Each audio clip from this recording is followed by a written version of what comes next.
안녕하세요. 옆반남교사 조수생입니다. 오늘은 학교생활 TMI 11번째 시간이고요. 학교생활 TMI 대기의 6학년 3편 6학년 학습지도에 대해서 말씀을 드리도록 하겠습니다. 오늘 말씀드릴 내용을 준비를 하면서 고민을 엄청나게 많이 했습니다. 왜 그러냐면 이 학습지도에 대한 부분은 사실은 선생님들마다 호불호를 굉장히 많이 타는 부분이에요. 지금도 저랑 이렇게 뭐 술자리나 아니면 선생님들이랑 따로 만나가지고 이제 막 학습에 대해서 이야기를 하다 보면 저랑 싸우는 선생님들도 간혹 있어요. 제가 드리는 말씀들이 사실은 선생님들 입장에선 아니라고 생각하시는 부분들이 좀 있을 수도 있거든요. 그래서 제가 오늘은 길게는 말씀을 안 드리고 좀 짧게만 말씀을 드릴게요. 제가 오늘 말씀을 드리는 내용도 좀 잘 한번 들어보시고 그다음에 판단은 선생님들께서 하시는 걸로 몫을 좀 넘기도록 하겠습니다. 그나마 6학년 학습 지도하실 때 조금이라도 도움이 좀 되셨으면 좋겠습니다. 제가 오늘 말씀드릴 내용은 총 3가지고요. 첫 번째는 배움 중심 수업에 대한 비판적인 수용, 두 번째는 중등교육과의 연관성, 세 번째는 학부모님께 믿음 주기, 이 3가지에 대해서 이야기를 한번 해보도록 하겠습니다. 오늘 내용도 역시 마음에 드셨다면 구독, 좋아요 꼭 좀 부탁드리고요. 그럼 영상 시작할게요.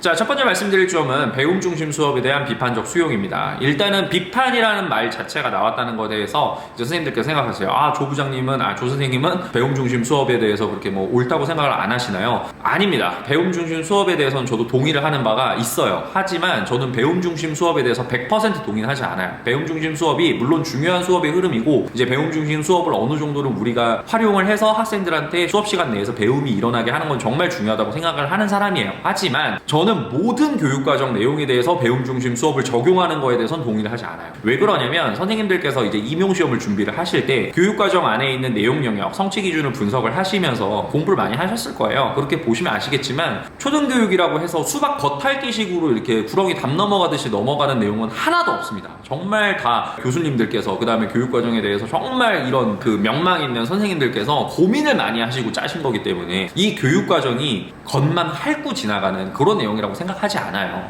저는 국가교육과정에 대해서 굉장히 중요하게 생각을 하는 사람인데 이 국가수준 교육과정을 보시면 아시겠지만 그 안에 있는 성취 기준들 있죠. 성취 기준들을 보시면은 선생님들께서 이 내용이 단순하게 활동을 통해서 아이들한테 지식을 전달하기에는 다소 부족한 면이 있다라는 거를 아마 선생님들께서 좀 많이 좀 느끼실 거예요. 배움 중심 수업이 뭐죠? 배움 중심 수업은 수업 시간에 학생들이 주도적으로 활동에 참여하면서 그 안에서 배움을 일어나게 하는 게 바로 배움 중심 수업이란 말이에요. 근데 선생님들께서 그 성취 기준을 분석을 해보시고 그 다음에 수업 목표를 분석을 해보시면 아시겠지만은 모든 수업의 내용이 이렇게 활동 중심으로만 가면은 안 됩니다. 정말 지식 전달이 좀 필요한 내용도 있고 그 다음에 정보 전달이 필요한 내용도 있고 어떤 내용에 대해서 좀 깊숙하게 좀 기능적인 거를 좀 체득화시키는 그런 내용들이 있는 교육과정도 상당히 많거든요. 그렇기 때문에 선생님들께서 이 부분에 대해서는 좀 정확하게 좀 인지를 하시고 필요한 부분에 따라서는 배움 중심 수업을 기본으로 하시되 직접 교수법을 어느 정도는 활용을 하시길 바랄게요. 이게 일제식 수업, 강의식 수업, 뭐 주입식 수업이라고 해서 굉장히 비판적으로만 좀 보시는 경향들이 있는데 아닙니다, 선생님들. 예를 들어서 뭐 3.1운동에 대해서 가르친다. 그럼 3.1운동 하면 이제 민족자결주의부터 해가지고 여러 가지가 나오잖아요. 뭐. 그래서 3.1운동이 어떻게 전개가 되었고, 그 다음에 3.1운동이 어떤 역사적 의의를 가지고 있고, 이런 거에 대해서 선생님들께서 정확하게 학생들한테 알려주셔야 되는데, 이 내용들을 단순하게 활동을 통해서 수업을 한다? 이거는 저는 아닌 것 같아요. 선생님들께서 분명히 지식적으로 전달을 해야 될 부분이 있습니다. 그럼 그 부분에 대해서는 직접 교수법의 방법을 차용을 하세요. 차용을 하셔가지고 수업 시간에 판서도 좀 하시고 학생들 필요한 부분은 좀 적게도 하시고 교과서에 필요한 부분이 있으면 좀 많이 읽어보게도 하시고 이런 식으로 하시면서 선생님들께서 지식 전달, 내용 전달이 필요한 부분에 대해서는 좀 차별적으로 직접 교수법을 차용을 하셔서 수업을 좀 하시기를 바랄게요. 제가 드리고 싶은 말씀은 뭐 교육에 대한 진보적인 흐름, 보수적인 흐름 이런 거에 대해서 말씀을 드리는 게 아니라 학생들의 학력 향상을 위해서 말씀을 드리는 겁니다. 학생들이 꼭 알고 지나가야 되는 부분이에요. 초등학교 교육 과정 안에서. 그러니까 선생님들께서 이 부분을 잘 판단을 하셔가지고 수업을 좀 진행을 해주셨으면 좋겠습니다. 무조건적인 배움 중심 수업을 하시는 거는 옳지 못하다. 그렇다고 해서 무조건적인 직접 교수법, 강의식 수업도 옳지 못하다. 무게를 잘 재셔가지고 잘 섞어서 사용을 하실 수 있도록 선생님들께서 연구를 많이 해주셨으면 좋겠습니다. 자, 두 번째는 중등교육과의 연관성에 대해서 말씀을 드리도록 하겠습니다. 앞의 내용과 좀 어느 정도 연관이 좀 있는 얘기예요. 저희는 이제 초등교육기관에서 초등교육과정을 전개해 나가는 사람들입니다. 초등교육과 중등교육은 명백하게 달라요. 하지만 이 학생들은 지금 당장 올해 졸업해서 바로 중학교로 가게 되거든요. 우리가 지금까지 했던 정성적 평가와는 달리 이 학생들은 정확하게 숫자에 의한 기준에 의해서 평가를 받게 됩니다. 초등학교 때 수업을 들었던 친구들이 정말 상위권에 있었던 친구들이라고 할지라도 하더라도 중학교 가서 좌절감을 느끼는 친구들이 생각보다 많아요. 내가 초등학교 때 공부를 정말 잘했어. 그리고 선생님들께서 생활기록부, 교과학습 발달사항에 정말 좋은 내용들만 많이 써주셨어. 근데 이 내용이 정작 중학교 가가지고 중간고사, 기말고사를 보게 되면 성적으로 정확하게 나온단 말이에요. 학교에 따라서는 등수를 내는 학교들도 있고 내 성적이 정말 객관적인 지표에 의해서 나오는 거거든요. 근데 이거에 의해 좌절감을 느끼는 학생들이 생각보다 되게 많아요. 선생님들께서 이런 부분에 대해서는 이야기를 좀 많이 해주시는 게 좀 필요할 것 같아요.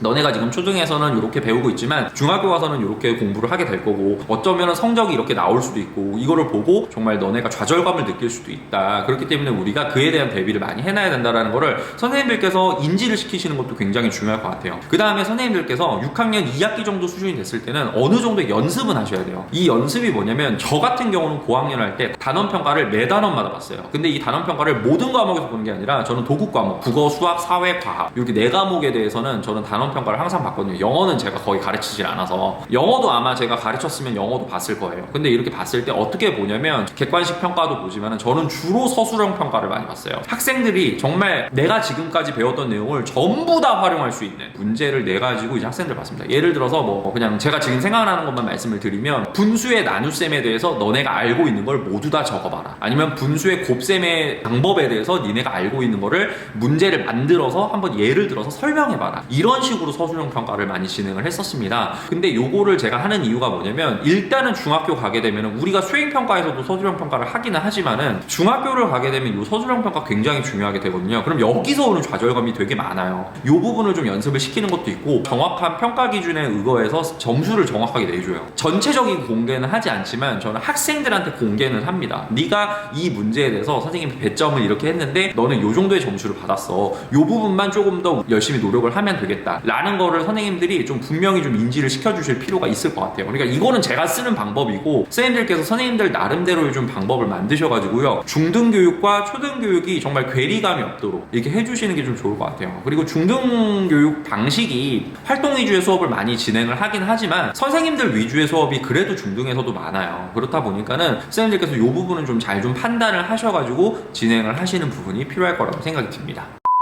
자, 세 번째는 학부모님께 믿음 주기입니다. 선생님들께서는 초등교육기관에서 근무하시는 교육 공무원입니다. 그리고 학부모님들께서는 선생님들께 거의 대부분의 것들을 맡겨놓는다고 보시면 돼요. 근데 여기서 우리가 간과하지 말아야 될 부분이 뭐냐면 학년이 올라갈수록 그리고 학구열이 높은 지역일수록 학부모님들이 학교교육기관, 초등교육기관에 대한 신뢰를 그렇게 많이 하지 않으세요. 우리는 인성교육을 토대로 이제 전인교육을 하는 게 이제 초등교육기관인데 학부모님들께서는 이 전인교육도 물론 중요하지만은 학생들의 학력 향상, 학력 신장에 대해서 조금 더 관심이 많으신 게 사실이에요. 그럼 선생님들께서도 이 부분에 대해서는 그래도 전문가가 되어 계셔야 된다는 말씀을 드리는 거예요. 국가교육 정책들이 있잖아요. 이 국가교육 정책들에 대한 판단, 그 다음에 좀 숙지는 좀 정확하게 하시길 바랄게요. 예를 들어서 2025학년도부터 이제 특목고가 폐지됩니다. 그 말인즉슨 지금 이제 6학년을 올라오는 친구들은 해당 사항이 없고 현재 이제 초등학교 5학년이 되는 친구들 같은 경우는 이제 특목고에 진학이 안 돼요. 그러다 보니까 학부모님들께서 굉장히 혼란스러워 하시는 거를 초등학교에서부터 보여주시는 분들이 계세요. 근데 6학년들 같은 경우는 이게 지금 마지막 세대거든요. 특목고에 들어갈 수 있는. 그러다 보니까 학부모님들이 관심사가 많아요. 어떻게든 자기 아이 특목고 보내시려고 하는 분들도 많으시고. 그러다 보면은 선생님들께서 이 부분에 대한 지식도 어느 정도는 갖고 있어야 돼요. 그리고 선생님들께서 학부모 상담을 하실 때나 선생님들께 이제 갑자기 뭐 질문이 들어왔을 때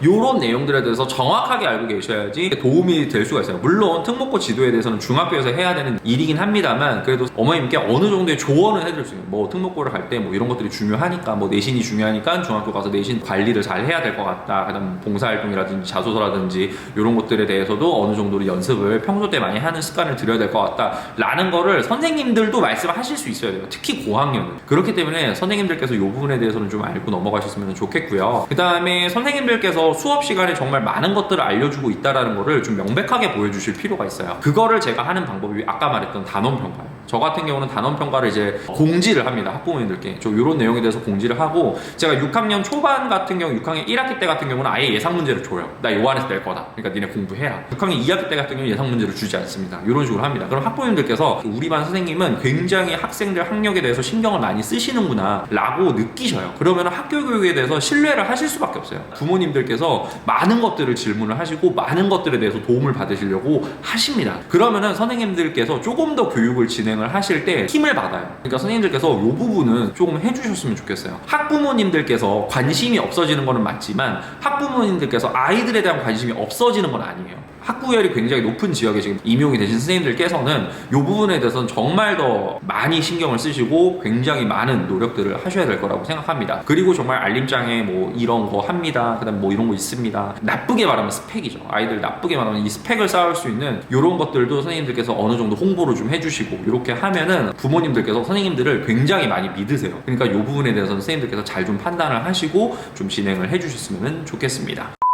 자, 제가 오늘 드릴 말씀은 여기까지입니다. 물론 이제 학생들 학습 지도를 할 때는 선생님들께서 좀 많이 좀 고민을 많이 하시는 부분이 필요해요. 근데 오늘은 제가 좀 많이 오픈을 시켜놓은 상태에서 전체적인 말씀만 드렸어요. 왜 그러냐면 선생님이 이렇게 가르치세요, 저렇게 가르치세요, 요거는 제가 드릴 말씀은 아닌 것 같고 전반적으로 선생님들께서 생각하셔야 되는 부분들에 대해서는 제가 오늘 좀 인지를 시켜드렸으니까 선생님들께서 오늘 좀 제가 말씀드린 내용들 잘 좀 한번 숙지를 해보시고 좀 필요한 부분에 대해서는 차용을 하시고 내가 볼 때는 요건 좀 아닌 것 같다 라고 생각하시는 분들은 선생님들께서 생각하실 때 좀 이게 옳다고 생각하시는 방법을 학생들한테 적용을 해보시는 것도 좋을 것 같습니다. 그렇기 때문에 오늘 말씀드린 내용 너무 비판적으로 보지 마시고요. 저는 이런 생각을 한다, 이렇게 저는 진행을 했었다라는 점 알려드리도록 하겠습니다. 하지만 저는 이렇게 함으로써 학부모님들께 굉장히 많은 신뢰와 지지를 받았었다라는 점 선생님들께서 알아주시면 고맙겠습니다. 자, 저는 다음 시간에 더 나은 교육 관련 콘텐츠로 찾아뵙도록 하겠습니다. 혹시 오늘 영상에서 궁금하신 점 있으시면 댓글창에 댓글 남겨주시고요. 학교생활 TMI 콘텐츠에서 달았으면 좋겠다라고 생각하시는 점 있으시면 역시 댓글창에 남겨주시면 제가 성심성의껏 답변 드리고 영상 제작하는데 참고하도록 하겠습니다. 제가 오늘 준비한 영상은 여기까지입니다. 저는 이상 물러가도록 하겠습니다. 옆반남 교사 조선생이었습니다. 감사합니다.